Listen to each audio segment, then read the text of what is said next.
Hola, ¿qué tal? Mi compañero Roberto Santos Madrid y un servidor Miguel Ángel Prisco Gómez les presentaremos nuestro reporte acerca de la práctica número 3, titulada Cruz de Malta y el experimento de Thomson 2.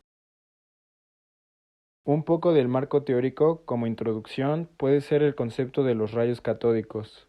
William Crookes, por eso de los años de 1870, bajo una investigación crea el tubo de Crookes, el cual consiste en emitir estos rayos catódicos, que más tarde serían nombrados por Eugene Goldstein, hacia una cruz con alto voltaje para después analizar la sombra que genera dicha cruz.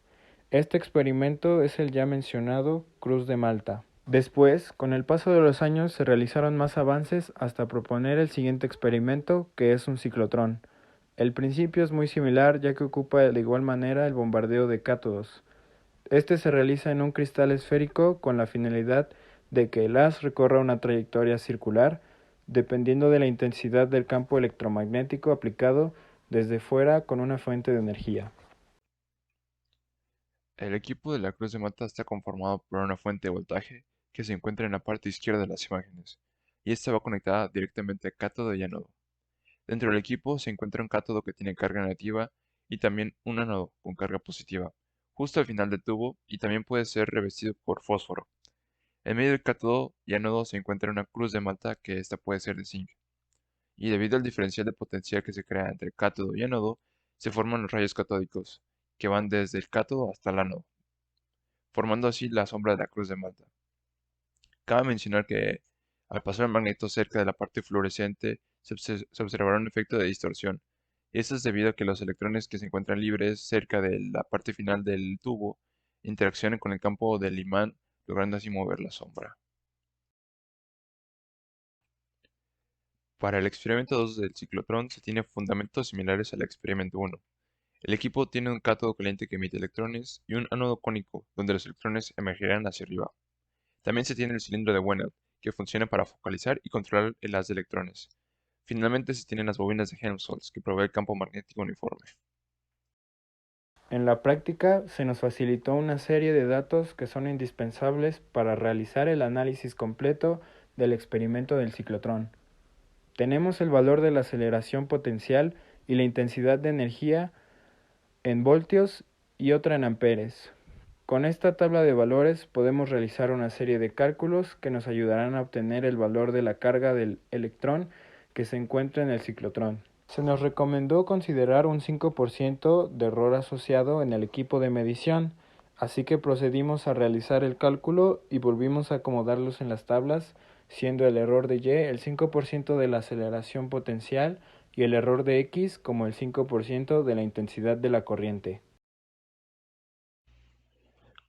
Con los datos anteriores de aceleración potencial e intensidad de corriente se realizó una gráfica y se aplicó un ajuste lineal. En esta gráfica se obtuvo una pendiente de 90.49 y con eso obtuvimos el valor de alfa. La fórmula siguiente muestra cómo podemos obtener la carga del electrón en el equipo siendo las variantes alfa, R y K, de las cuales tenemos conocimiento del valor de alfa y R. Únicamente tendríamos que calcular el valor de K, el cual se muestra a continuación. Para obtener K se emplea la fórmula siguiente, donde se relaciona la constante de la magnitud de campo, el radio de la bobina y el factor de bobinado. Al realizar los cálculos se obtiene 7.79 por 10 a la menos 7, y una vez obtenidos los valores de K y alfa, se puede aplicar la fórmula de la relación de carga vista anteriormente. Finalmente se obtiene como resultado 1.83 por 10 a la 11 como un error experimental de más o menos 10.85. En esta práctica se cumplió con el objetivo de obtener el valor de la razón de la carga del electrón, siendo 1.83 por 10 a la menos 11 con su respectivo error experimental. También se comprendió los conceptos del experimento de Thomson, tanto la cruz de Malta como el ciclotrón, y además se observó el efecto que sufren los rayos catódicos al colocar un imán, y también se observó el efecto del haz de la luz al colocar un campo magnético B en el ciclotrón. Para concluir, la aplicación tecnológica más común acerca de los ciclotrones es que son utilizados como aceleradores de partículas. Este tipo de máquinas usan campos electromagnéticos para desplazar partículas a altas velocidades. La imagen que podemos observar en esta diapositiva es el interior del Triumph, en la Columbia Británica, el cual está en Canadá. Es uno de los 1.300 centros de ciclotrones que figuran en la nueva base de datos del OIEA, por sus siglas, Organismo Internacional de Energía Atómica. Los ciclotrones son empleados para producir radioisótopos, que se usan para fabricar un tipo de medicamento llamado radiofármaco, con el que es posible diagnosticar y tratar diferentes tipos de cánceres. Como les mencionaba, un ciclotrón es un tipo de acelerador de partículas que impulsa constantemente unas de partículas cargadas en una trayectoria circular. Los radioisótopos que se usan en medicina se fabrican bombardeando isótopos estables con protones. Cuando el haz de protones entra en contacto con los isótopos estables, se produce una reacción nuclear que convierte los isótopos estables en radioisótopos. Por nuestra parte, esto ha sido todo. Los dejamos con las referencias que utilizamos para nuestra investigación y nuestro reporte y espero les haya gustado. Muchas gracias.